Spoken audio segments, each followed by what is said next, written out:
புதுச்சேரியின் நெல்லித்தோப்பு தொகுதியில் இன்று காலை தொடங்கிய வாக்குப்பதிவு அமைதியான முறையில் நடைபெற்று வருகிறது.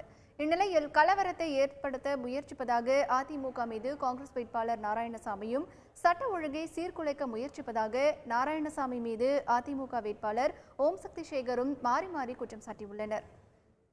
பாதுகாப்பு ஏற்பாடு சிறப்பாக காவல்துறை பண்ணியிருக்காங்க. இடையில கலவரம் விளைவிக்க எதிர்க்கட்சியை முயற்சி செய்கிறாங்க.